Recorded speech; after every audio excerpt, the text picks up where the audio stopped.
রাধে কৃষ্ণ। সন্তান রূপে কে আসে আমাদের কাছে তা কি জানেন? পূর্বজন্মের কর্মফল অনুযায়ী এই জন্মে আমাদের পিতামাতা, ভাই বোন, স্বামী স্ত্রী, মিত্র শত্রু, সমস্ত আত্মীয় পরিজন ইত্যাদি এই জগৎ সংসারে যত সম্পর্ক আমরা পেয়ে থাকি। কেননা ইনাদেরকে হয়তো আমাদের কিছু দেওয়ার থাকে, না হয় ইনাদের থেকে কিছু পাওয়া বা নেওয়ার থাকে। ঠিক তেমনই সন্তান রূপে পূর্বজন্মে আমাদের সম্পর্কিত কেউ জন্ম নেয়, যা শাস্ত্রে 4 প্রকারের বলা হয়েছে। তাহলে চলুন এই ভিডিওর মাধ্যমে তা জেনে নিই।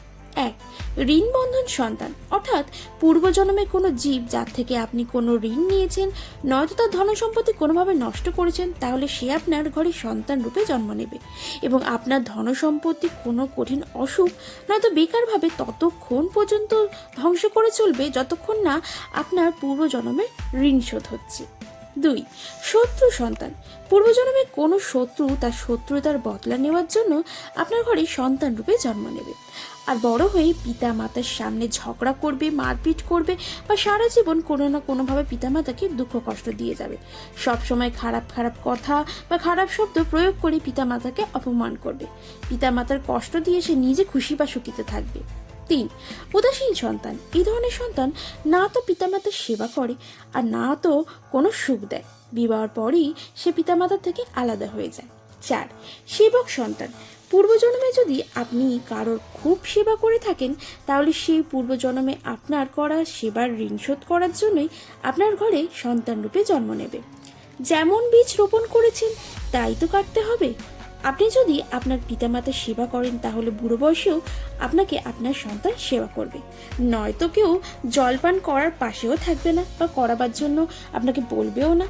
আপনি শুধু ভাবুন না যে এই সমস্ত কথা শুধু মানুষের জন্যই প্রযোজ্য নয়।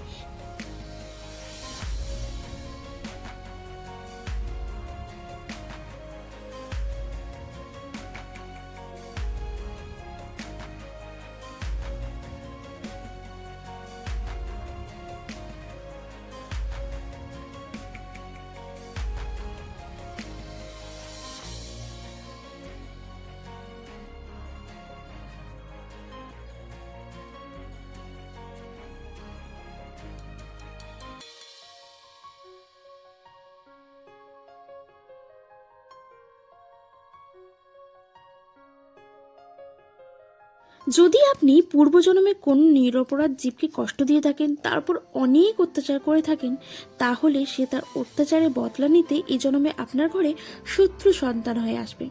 তাই আপনাকেই বলবো, জীবনে কখনোই কারোর ক্ষতি করবেন না। কেননা প্রকৃতির নিয়ম অনুসারে আপনি যা করবেন তার ফল আপনাকে এই জন্মে নয়তো আরও অন্যান্য জন্মে 100 গুণেরও বেশি ভোগ করতে হবে। যদি আপনি কাউকে 1 টাকা দিয়ে থাকেন, তাহলে ভাববেন আপনার খাতায় 100 টাকা জমা হলো। আর যদি আপনি কারোর থেকে 1 টাকা নিয়ে থাকেন, তাহলে ভাববেন আপনার জমানো খাতা থেকে 100 টাকা বেরিয়ে গেল। আপনি একটু ভাবুন তো, আপনি কি নিয়ে এই পৃথিবীতে এসেছিলেন আর কি নিয়েই বা যাবেন? যে এই পৃথিবী ছেড়ে চলে গিয়েছেন, তিনি কত ধন সম্পত্তির সোনা গয়না নিয়ে গিয়েছেন। মৃত্যুর আগে যে সোনা গয়না, ধন সম্পত্তি, ব্যাংকে জমানো টাকা ছিল, মৃত্যুর পর মনে হবে সেইগুলো ব্যর্থই অর্জন করেছিলেন। সন্তান যদি ভালো এবং উপযুক্ত হয়, তাহলে তার জন্য কিছু ছেড়ে যাওয়ার দরকার নেই। সে নিজেই নিজের যোগ্যতায় ভালো কিছু করে নিজের সারাটা জীবন কাটিয়ে দেবে। আর সন্তান যদি খারাপ ও কুঁড়ে হয়, তাহলে তার জন্য যত খুশি সম্পত্তি রেখে যান, কিছুদিন বা কিছু বছরের মধ্যে সে সেই সমস্ত ধন সম্পত্তি বরবাদ করে ফেলবে। আমরা আপনার সমস্ত ধনসম্পত্তি এখানেই রয়ে যাবে, কিছুই আমাদের সঙ্গে যাবে না। সাথে শুধু যাবে আমাদের করা খারাপ এবং ভালো কর্মফল। তাই যত পারবেন ভালো কর্ম করুন, সৎভাবে থাকুন। রাধে রাধে।